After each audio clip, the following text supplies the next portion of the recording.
Once upon a time, in a land of forgotten enchantments, a single rose, glowing with an otherworldly light, held the power to change the fate of a young woman and a fearsome beast.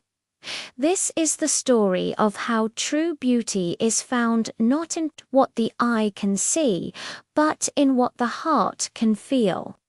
Our tale begins with a wealthy merchant, blessed with a loving family and all the riches one could desire. He had 3 daughters, but the youngest, known to all as Beauty for her kind heart and gentle spirit, was his favorite. Her 2 older sisters, however, were vain and selfish, their hearts filled with envy. One day, a terrible misfortune struck. The merchant lost his entire fortune, and the family was forced to abandon their lavish home for a humble cottage in the countryside. While the older sisters complained endlessly about their new, simple life, Beauty remained cheerful and worked hard to make their little cottage a home, never losing her grace or kindness. One fateful day, the merchant heard news that one of his lost ships had returned to port. Hopeful that his fortunes might be restored, he prepared for the long journey. His older daughters demanded he bring back expensive gowns and jewels. When he asked Beauty what she desired, she simply requested a single, perfect rose, a flower she couldn't find in their new country garden. The merchant promised to bring her one. His journey, however, ended in disappointment. The ship's cargo was just enough to pay his debts, leaving him with nothing. Dejected, he began his long trek home. A fierce storm descended, losing him deep within a dark and tangled forest. Just as he was about to give up hope, a glimmer of light pierced the darkness.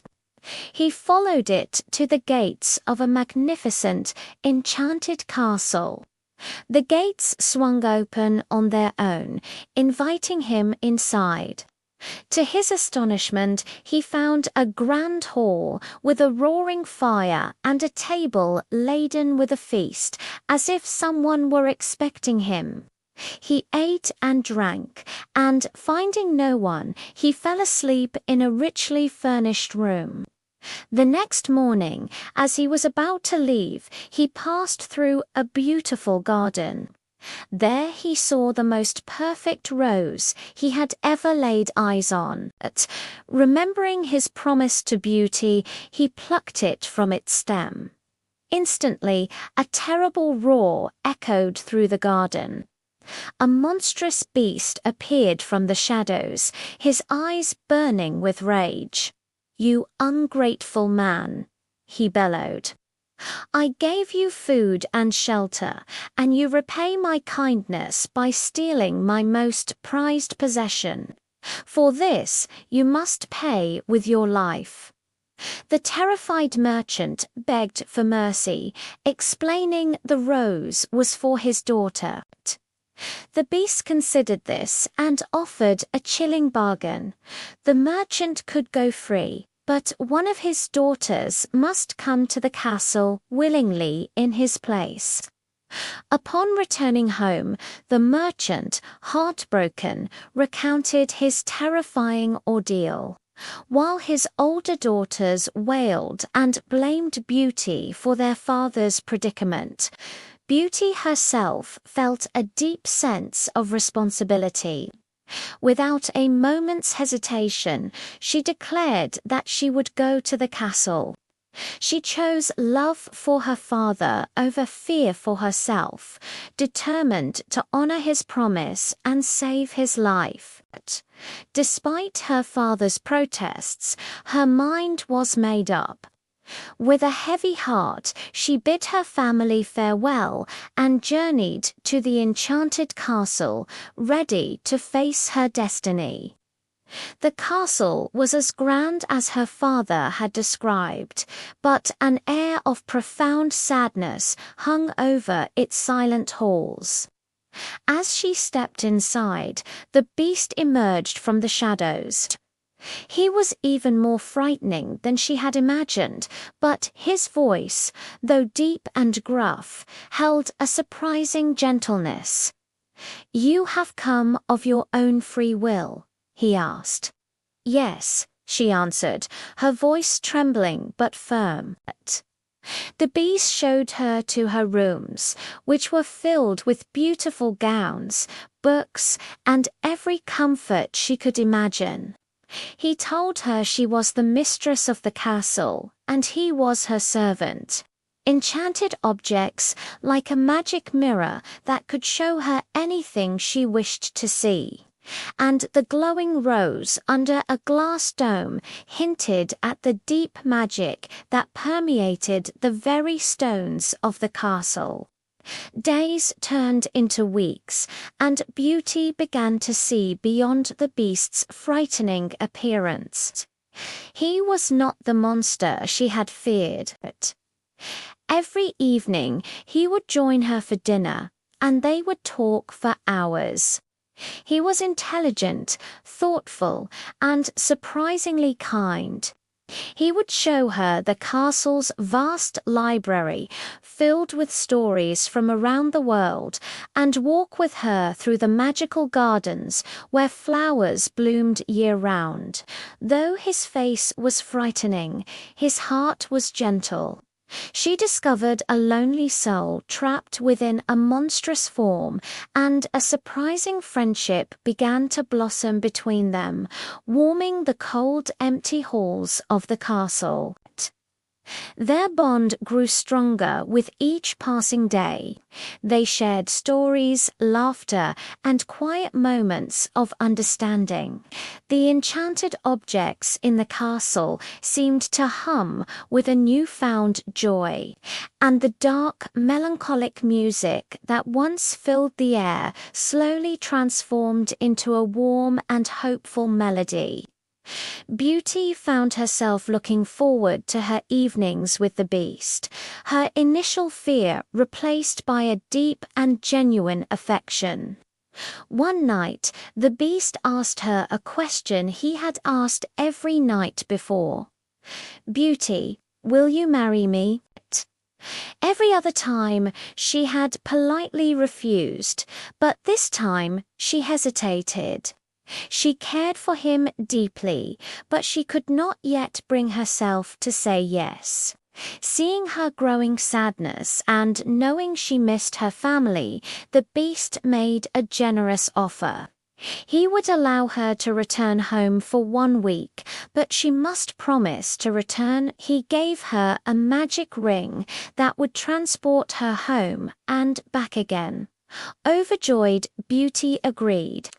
She appeared in her family's cottage in an instant. Her father was overcome with joy to see her safe and well. Her sisters, however, were consumed with jealousy when they saw her dressed in fine clothes and heard of the splendors of her life at the castle. They devised a cruel plan to trick her into staying longer than a week, hoping the beast would grow angry and destroy her. Their fake tears and pleas worked, and Beauty, with her kind heart, agreed to stay a little longer. But time away nearly broke the beast's heart.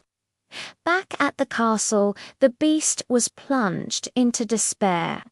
He believed Beauty had abandoned him, breaking her promise and his heart.